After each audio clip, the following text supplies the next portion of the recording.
to pace yourself. Well, as I paced myself, I crawled over to the machine because the breaker kept kicking, so it would shut off. And when it would shut off, I'd get dizzy and I'd get lightheaded. Well, everybody else in the house was asleep, so I could not yell for help. I couldn't scream. I couldn't do anything. So I literally could barely army crawl, and I crawled over and I just kept hitting that button all night long. Just kept resetting it. It was like every 20 minutes, and I'd reset it. And I look back on that now and I think, well, that was God trying to keep me awake. But I just remember when they woke up in the morning, all I could get out was call for help. And I couldn't even crawl up on the couch. I could put my arm up there. I couldn't pull myself up. And I just laid there, and then the ambulance people come, and I can remember them putting me on the chair, and they took me to the hospital. Well, little did I know what was about to happen. So I didn't realize this when I first got out of the hospital, because a lot of the visions that he had dumped so much into me at one time, I couldn't process all of it. I literally felt so confused, and I was broken. I was mentally broken, and not only was I physically broken, but my mind was rattled. And as I was there, I didn't realize it then, but part of it got revealed to me around Christmas, is that God loved us so much, and He loved me so much. He showed me in one of them visions, because yes, I used to be an alcoholic, and my kids and God were what pulled me away from that. But He showed me, it was almost a futuristic vision of if I did not wake up and lean toward Him. He showed me to a detail, because I'm a very detailed person. He showed me, this is what you're going to be like if you don't look toward that light. And it was horrible. I mean, I can remember I was sitting in a bar. My daughter was 30 years old. And I can remember it was crazy to me at first, but I had lost someone significant to me. And the person that I had lost was God. I did not realize that that person at that time was that significant to me. I knew that I loved Him, but after that tragedy, how can so much bad was dumped into my lap at once, that if I didn't lean toward Him, He showed me, this is going to be your life. You're going to walk away from me, and here's where you're going to be at. It was horrible. My life was in shambles. It was misery. I hated waking up every day. And then right after that, I can remember just laying there, and my heart was beating so hard. I was shaking. And I did not know this at the time, but in real life, my heart was beating over 200 beats per minute. And I was laying there, it was just beating, and I just remember I was shaking. It was like I was cold. And I was shaking, and I was like, okay, And this was the third time that I had crashed. Well, the first 2 times I fought it. I went into panic mode, and it was very scary. Well, this time it happened, and for some reason I knew what was coming. But I was at peace with it. And I don't know, at the time I did not know why I was at peace with it. I just knew that I had made the cut. I had already known that I was going to heaven at the end of this misery. Something great was going to come from it. So as I laid there, my heart was beating so hard. I can remember taking a breath, and it was just like, it was so short I couldn't get enough. And then I can remember these nurses coming in the room, and there was a blonde-headed nurse, and she'd come in on this side, and there was a dark-headed nurse, and there was a gentleman that had long hair, and he was there, and they were all talking, and I couldn't understand what they were saying. And I just remember I laid there, and about that time my head rolled over like this, and I couldn't move anymore. I didn't have enough oxygen for my body to function. And as I could hear my heart slowing down, I could hear all these nurses talking, and I could hear this doctor come in, and he was like, well, put this, he just rambled on these things. And to me, it was like, okay, this is not good. I've been here before. I know what's happening. This is the end.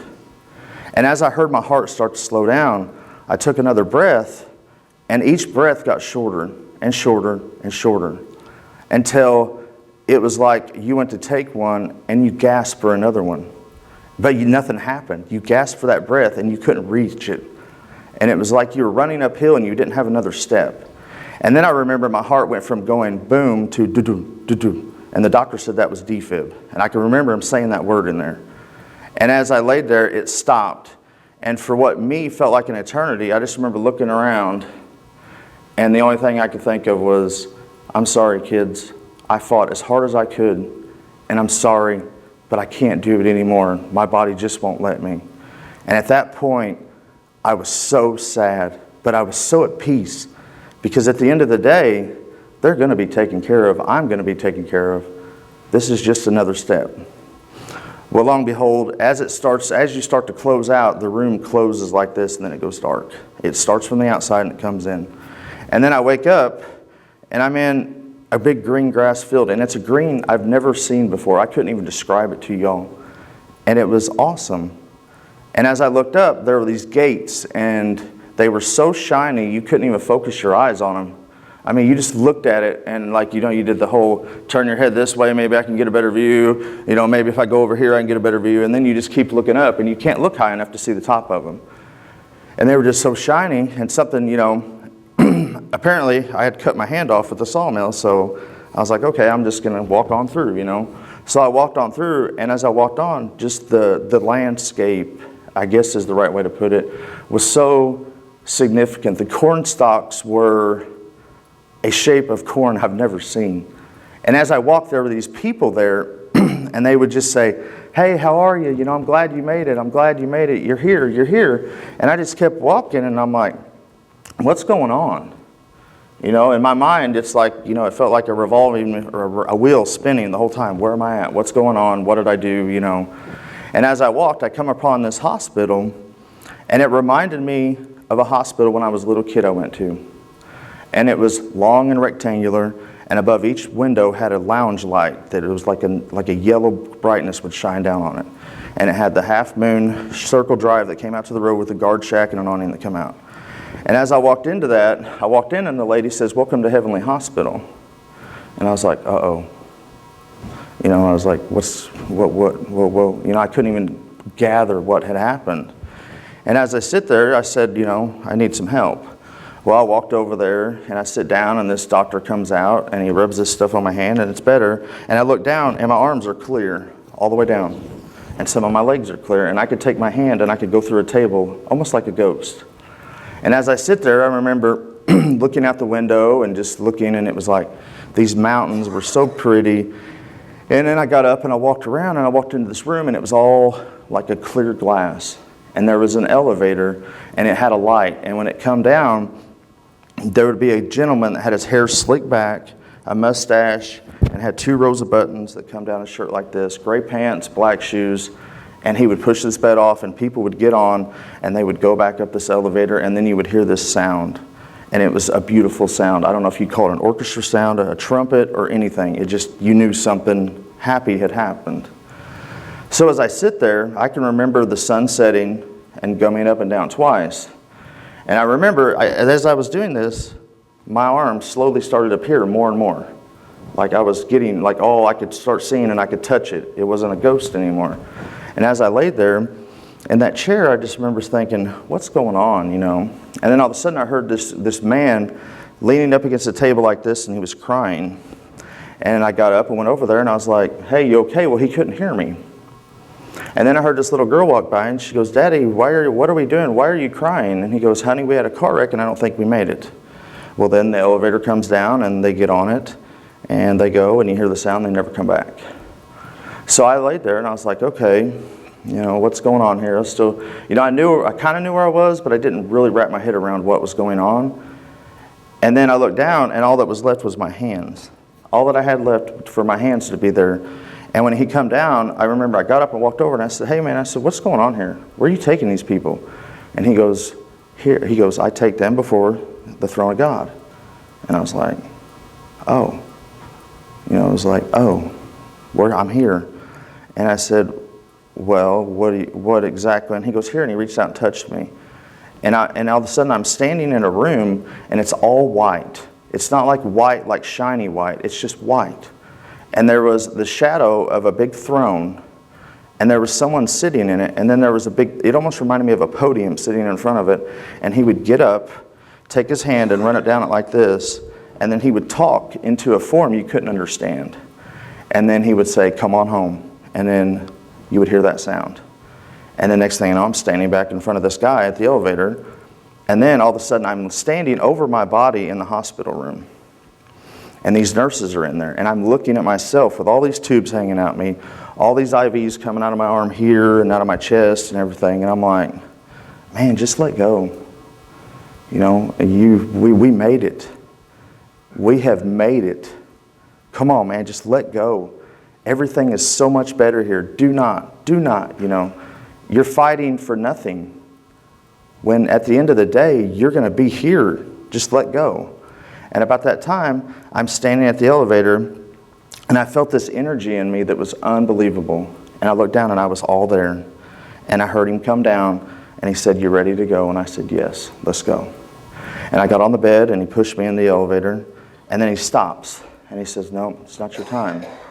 And I said, "No," I said, "I'm on the bed, let's, come on, hit the button, let's roll."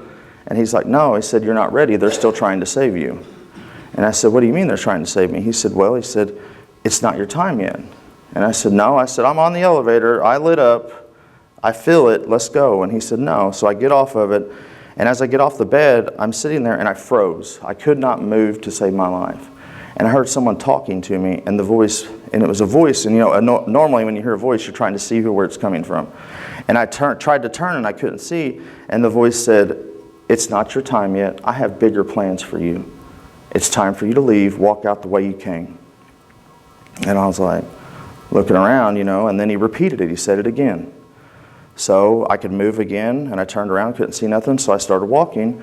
And as I walked through this hospital and went back out the doors, the lady up front said, "We will see you again soon. We will see you again soon. When you come back, you'll be back."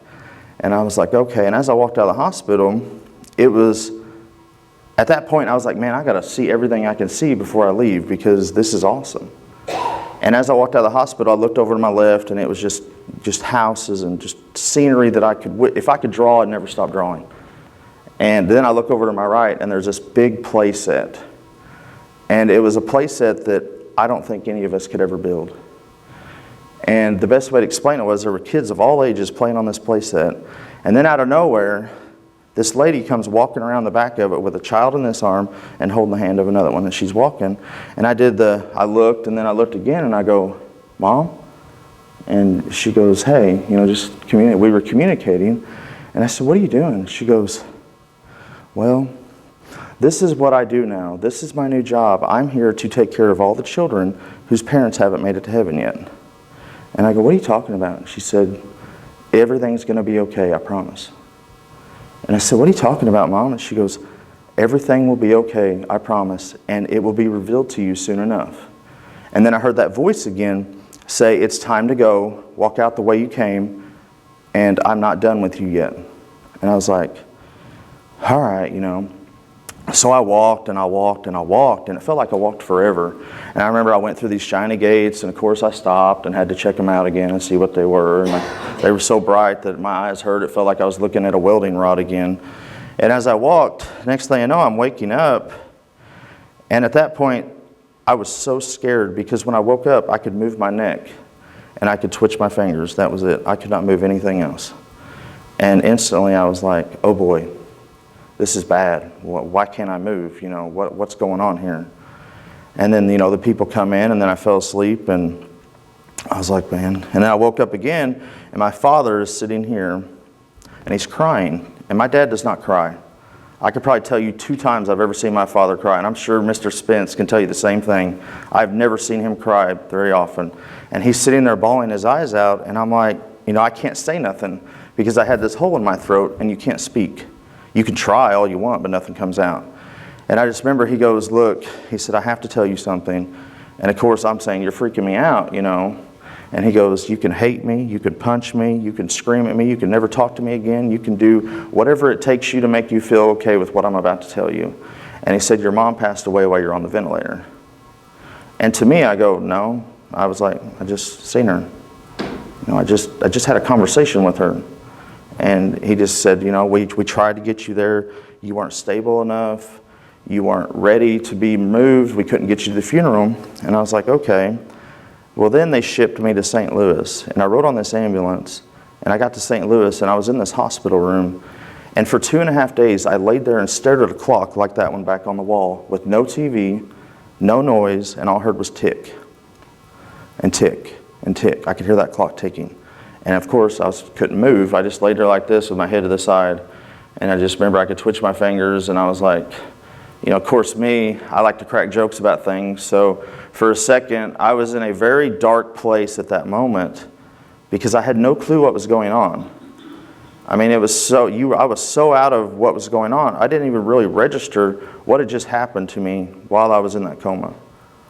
And I remember this nurse come in and I said, wow, I guess this is my eternal hell to watch this clock tick, because I'm going nuts. I am really about to go nuts.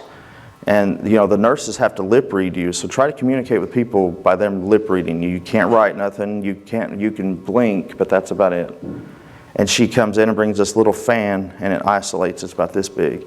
And if it wasn't for that fan, I probably would have went nuts, because that clock ticking was driving me through the walls.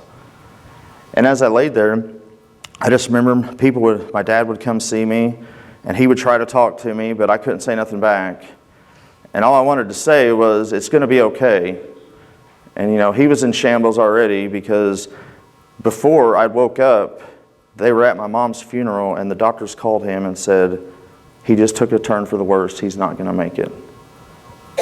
So my dad had to go back into the funeral and give the eulogy and bury my mom, and then come up to the hospital the next day and decide what to do with me. Well, for me, I didn't realize any of that was going on, because I was somewhere else. Well, come to find out, whenever they took the tubes out of my throat and put my trach in, I told that nurse, I said, I'm going to fight. I'm going to fight. I just kept saying, I'm going to fight. Well, when my dad came up there, they said, we need to talk. And my dad said, I didn't think that this could be any more worse. He said, I thought you were gone. And they said, he's maxed out on his ventilator. He's going to start having strokes. His organs are going to shut down. And we need to know what to do with him. And my dad said, no, we're not taking him off yet. So then it took 2 days to wake me up, which is really cool to me, because I was there for 2 days. It just, the way the things line up. So as I'm in St. Louis, I fell asleep, and I wake up and I could hear a voice talking. And initially I'm like, oh, what's he telling me now? And I remember I had a little button that laid here next to your head in the bed, and when you can't move, you just roll your head over and hit this button, and then the nurses would come. And I remember hearing this voice, and he said, there were these 2 pilots flying overseas, coming back from the war, and their plane ran out of fuel, and they landed on an island on a beach. And one pilot was like, man, we're going to die here. We're out of fuel. There's bones over there. There's natives here that are going to kill us and all this. The other pilot said, no, you just got to believe that God's going to pull us out of this. And he said they started walking on the beach, and then next thing they know, 2 cans of fuel float up on the beach. They grab them, chuck them in the plane, and they take off, fly home, and made it home safe. And I'm over here hitting the button with my head trying to get the nurse, because I couldn't see anything. I'm looking at the ceiling because they had me laid back. And then she comes in, and as they lean me up, I remember him saying, if you walk with me, I will take out all the nooks and crannies, and it'll be a straight shot home. And for me, it was like, oh, light bulb, a big light bulb just come on in my head. And the first thing that popped into my mind was, when Lazarus died, they begged Jesus to come bring him back. And he said no. He waited until the body stunk, and I think it was 4 days. And he come back over there, and he rose him, and they walked out, and he said, in his words, to me, it was, I do it on my time. I don't do it when you tell me to. I do it when it's my time. So for me, it was like, okay, what have I been doing wrong? You got my attention. You have my full attention now, Lord. What did I do? What did I do to make you so mad? That's what I thought at first. When realistically, at the end of it, I didn't make him mad. He wanted me to see what I hadn't been seeing my whole life. And the biggest lesson I learned from all that is when we pray for somebody, we pray, and when we have loved ones that are hurting, that are dying, that are in just such misery, we beg God. We don't pray to Him, we beg. We start ordering Him. We start telling Him what we want to do. And to me, in that moment, I laid there and I was like, am I praying to Him and then taking it back and then praying it to Him again? Am I telling Him what to do? Am I really believing that He's going to do it by praying again about it? And it was like, okay, so here's what I'm going to do. I'm going to grab that yoke, and me and you are going to carry it together, and I'm going to ask you one more time, but I'm going to believe that when I ask you, you're going to answer me, and you're going to show me, and I know you're going to do it. And then from that point on, 4 days later, I come off the vent. I could talk again. And then I was then I was laying there and I was good enough, and it was like a game trying to get the food to your mouth from the plate, because it'd fall off because your hands would be shaking. And I can remember the lady come in and she goes, "Hey, we're going to send you to a rehab center to try to get better." And they said there's one in Mount Vernon, there's one in Heron, and they named off the ones that were like 2 hours away. And I said, "I want to go to Heron. That's home." And she said, "All right." Well, they come back and they said, "No, Heron's not going to work. They have too much COVID." I was like, "Oh." I was like, "Okay, but, wherever you take me, that's where we're going to go." And then she comes back in, she says, "Mount Vernon said they have a bed and they'll take you. And they said, as soon as your insurance approves it, you'll be on your way." And I was like, wow. That's how it works. You just have to put all your faith into what you're praying. Because if you pray and you don't believe that He's going to hear you, I really don't. I think He hears you. I just don't think He believes that you believe. And when you pray that prayer, it's just like it clicked. And I got to Mount Vernon, and I will not forget, whenever I was leaving to go to Mount Vernon, I had a nurse message me, and she goes, "When you get here, I will get you outside to see your kids." Because I hadn't seen my kids in 5 and 6 weeks, somewhere in there. And I remember I got there, and I come downstairs, and there they were sitting outside. And I cried like a baby. I hadn't seen them in 5 weeks. I couldn't talk to them on the phone. I couldn't do anything. And I just remember, I was like, man, this is my birthday too. This was the best birthday I could have ever had in my life.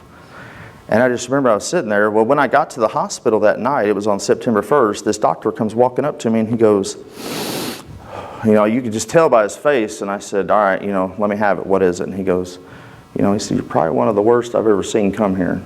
And I said, "Well, I'm going to walk out them doors when I leave here." And he said, "No, you won't." And I said, "Excuse me?" And then he said, "Your insurance will kick you out before you walk out them doors." I said, "I don't think you heard me. I'm going to walk through them front doors for my mom when I leave here, because she prayed, before she passed away, she would pray to my dad every night, 'Take me and leave him.' And she would pray that prayer over and over again to him." And it's just the way the timing worked out, how it all worked out. For me, I was going to walk through those doors for my mom. That was my goal. And I wanted to get home to my kids. I wanted them to see that no matter how bad things can get, no matter how hard you think you're down, there's always light at the end of the tunnel. Because when I was having my pity party in that hospital, there were nights I'd lay there and it hurt so bad. The nerves would just be screaming, just screams pain. And you would lay there, I would cry, and I couldn't talk, I couldn't move. They won't let nobody in the hospitals. And if you've ever felt alone, you're not. You just don't know how much He is there. And I remember I was walking through the hospital, and I got to where I was like, man, I kept telling him, I got to do double what I did yesterday. We're going to double every day. Every day we're going to double. I was like, I got to get home. I got to do this to show my kids that miracles can happen. And little did I know that by me posting those videos on Facebook, the amount of people that it was reaching was unbelievable. Like, I could not message. I could barely. Me and Siri become very good friends. I didn't realize you could talk to the phone and it would type out what you want to say. But I couldn't reply to everybody. And it just blew me away, the amount of support. And, not everybody sees this, but a lot of people judge people. We don't mean to. I've caught myself judging others. But then at the end of the day, those people that are still judging you are still the ones that are going to pray for you. Even if they weren't judging you, they're still going to pray for you. And I promise your prayers were heard. Because I can remember I was hurting so bad, I would throw up because the pain was so bad. Because when your nerves die and they have to regenerate, or whatever the word is for it, it hurts. It feels like you're being shocked. And I just remember I couldn't go anymore, and I was all holding a walker like this, and then there was a wheelchair, and then an oxygen tank, and a lady. And I remember I just stopped, and I was like, man, I got lightheaded. I was like, I can't do this anymore. It hurts, it hurts, it hurts. And it got very cold. The room was not cold. It just got cold. I couldn't see my breath because of the coldness. And I was like, what is going on? it got so cold that I felt like I was freezing. And then all of a sudden I felt something push me. And I was like, what? And then I felt it again. It pushed me. And I moved. And I turned around and I looked at Jennifer and I said, you trying to knock me down? And she goes, well, I thought you were falling. Well, then all of a sudden, I had no more pain. And I walked double what I'd already walked. So I had literally almost quadrupled what I did the day before. And this had happened multiple times, and it was just like, wow. And every time I would post one of those videos, something bad would follow it within the hour. And I can remember as I laid there taking my last breath, there were people there telling me that nobody wants you here. You know, nobody wants you. Just give up. Just give up. And I knew what that was. That was the devil trying to break through me. But, you know, and just like then, the devil obviously seen something, because every time I would get something good, he would hit me with something bad. And I can remember the day, 2 days before I got to leave the hospital, the doctor comes in and says, "What do you want to do today?" I said, "Well, whatever you tell me to do, you know, you specialize in this." He goes, "No," he said, "we set goals, you break them that day." He said, "What do you want to do?" I said, "I want to walk." And he said, "All right." Well, I went down there and I was all excited. I'm going to walk. I'm getting ready to leave. And the lady goes, "We can't do it right now. We'll do it this afternoon." And I felt crushed. I had all this momentum and I felt crushed because she said no. And she said, "We're going to do something else." So we did it, and I could do it, but it was very hard. And then I come back that afternoon and she goes, "Now let's walk." And I said, "Why didn't we do it this morning?" And she goes, "Because you have to strengthen these muscles and get these muscles functioning before you can put one foot in front of the other." And to me it was like, oh, you know, light bulb. You got to follow what you're doing to get to where you're at. And I remember I walked, and then 2 days later I'm sitting in my wheelchair, and I didn't realize that I lost so much weight, and I put my jeans on and I stood up out of the wheelchair and it just fell to the floor, and I was like, oh my gosh. So I took a rope and I tied my pants up, you know, and I'm sitting there and I'm like, "Hey man, you said noon, it's like 12:30, you know." And he's like, "Well, we're waiting on the OB nurses to get here." And I said, "Man, I ain't pregnant, you know." And he's like, "No," he said, "we're going to walk you out." And I said, "What do you mean you're going to walk me out?" He said, "Nobody believed that you were going to walk out of this hospital." He said, "So everybody that's worked on you, everybody that's been a part of this for you is going to walk you out of this hospital." And I was like, okay. I was like, "Can we go?" You know, I felt like I was getting out of jail in a sense, because you couldn't have visitors. You just stared at the same four walls. And I just remember I got to the bottom of the stairs and I looked around and there was all these people. And it reminded me of the song Amazing Grace, because it said, you know, "My chains have broken and I've been set free." And I remember I stood up, and I didn't see it at the time. And as I walked out, this nurse said, she looks at me and she goes, "I just want to tell you I love you." And I said, "Well, I love you guys too. You've done more for me than I could ever say." And she said, "No, I've been struggling to see that God's still out there, to see that God answers prayers." And she said, "You are the biggest light for a miracle that God has ever done for me. And He has answered my request through you." And I said, "Okay, well, I'm glad." You know, I told her, I said, if I could go through all that again and do it, I'd do it in a heartbeat.